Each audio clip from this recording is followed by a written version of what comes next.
But then how, to get back to my original question, is there some type of a way to determine when loyal opposition becomes obstructionism?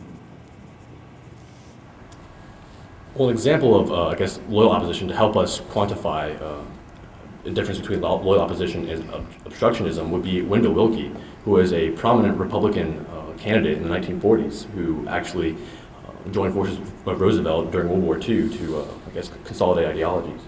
Loyal opposition can become obstructionism when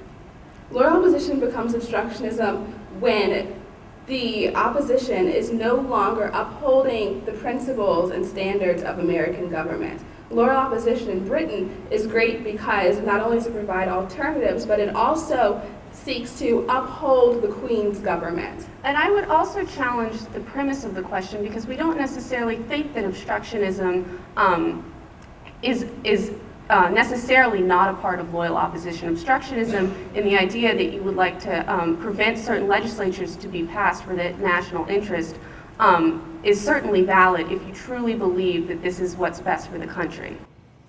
In your opening presentation, you referenced the role of parties as a part of American loyal opposition, but in what ways, if any, is the party system injurious to the concept of loyal opposition?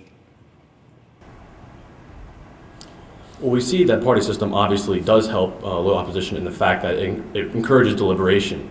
But one instance in comparison between Britain and America, we see the party system is less defined in America. In Britain, when they have confidence votes, the parties always vote within their bounds. The conservatives always vote with conservatives, and Labor always votes with Labor. But here in America, as we see with the healthcare bill, we see that opposition within parties, within like the Democratic Party itself, often is injurious to the legislative process. Well, thank you very much. You can take a breath.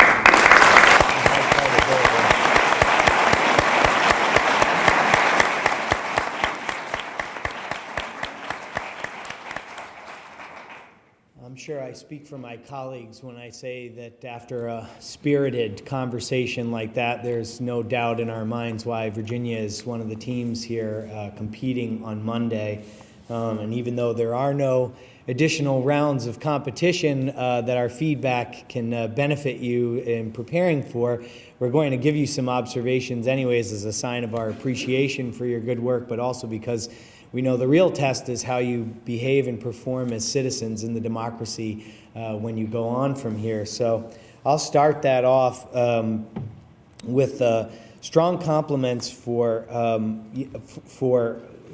defining, and I think in your opening presentation, and then revisiting that in our questions, some clear principles for how one distinguishes when you've got loyal opposition and obstructionism. You know, you defined it in terms of tactics.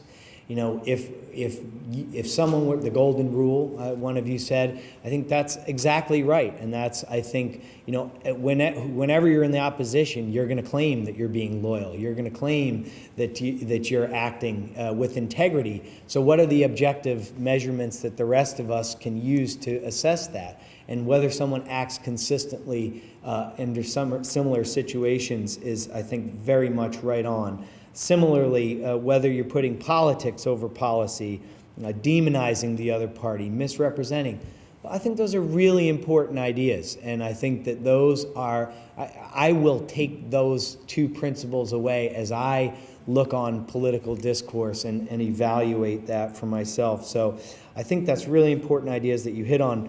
One thing I'd urge you to think about, because the party system was such a embedded part of the way you looked at this, is whether, you know, partisan politics the party system is really hurting us. I mean, I think some people would argue, and I'm not trying to state my own political views, but the party system has gotten to a place where senators and representatives are afraid to question presidents, even if the president is of their own party, but has a view that's not consistent with what the party has stood for over time. And I think historically that used to happen more often. I mean, President Lincoln had fierce disagreements with the Republicans in his own party that were in the legislature. President Nixon had fierce disagreements. There were a number of times where Republicans were involved in overriding vetoes of President Nixon's vetoes. So I think that's an idea to think about, but you've given me quite a lot to think about, and I'm just appreciated and encouraged for our country that you all will be inheriting it from us as part of the next generation. To supplement what my colleague said, if you were wondering what I was fishing around for, and it was basically the test between self-interest and common good. You danced around it, you were basically there, and so I just didn't want to leave you saying, what the heck? Well, why was she pursuing this issue? And that's right out of Madison's definition of a faction, self-interest over the common good. But in any event, I thought your presentation and prepared remarks were very well put together. You touched upon, you showed a definite understanding in your responsiveness to the questions. I think you showed not only depth, but breadth, and those are all good things. I thought you had a very smooth presentation and touched on some really crucial issues. The whole idea that our party system is predicated on this first past the post system, I think, is incredibly important, and it's one of the things that separates us from the parliamentary system. I think you did articulate some good standards, and let me suggest what they are in terms of something you didn't quite say, and it's more important to you than it is to us because it's the time horizon. You are, when you're talking about the golden rule, I think a lot of times parties who are ascendant at any particular point in time can't imagine that they won't always be ascendant. If we're in the majority now, surely we will be in the majority in the future because we have convinced a majority of the voters now that we're right, and they will continue to see the wisdom of our enlightened leadership. I've been around long enough to know that kind of turns periodically, but that time horizon and your skills in dealing with that, it seems to me, are extremely important, and you've touched on really important issues there. I'll give you a phrase that I think would be useful in terms of talking about this, and Jim Wright, the former Speaker of the House, is still alive and kicking down in Fort Worth, and I see him about once a year, and he inevitably says that when he was getting started in politics, he learned you could disagree without being disagreeable.